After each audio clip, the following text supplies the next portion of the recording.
கர்த்தர் வெறுக்கும் காரியங்களில் ஒன்று சகரியா 8:17. ஒருவனும் பிறனுக்கு விரோதமாய் தன் இருதயத்தில் தீங்கு நினையாமலும் இருங்கள். இவைகளெல்லாம் நான் வெறுக்கிற காரியங்களே என்று கர்த்தர் சொல்கிறார்.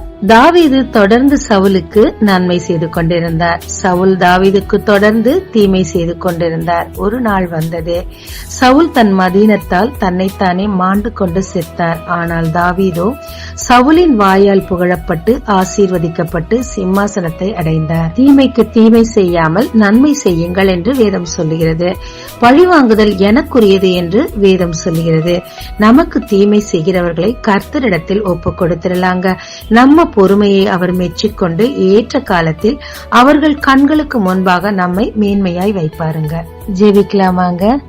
தேவரே, தீமைக்கு தீமை செய்து உங்களை நாங்க வெறுப்பேத்தாதபடிக்கு எனக்காக நீங்க கிரியை செய்ய எனக்கு பொறுமை தாரும். இயேசு மூலம் பிதாவே, ஆமென். இயேசு கிறிஸ்துவின் நாமத்தில் இந்த நாளில் உங்களை ஆசீர்வதிக்கும் ஜீசஸ் விஷன்.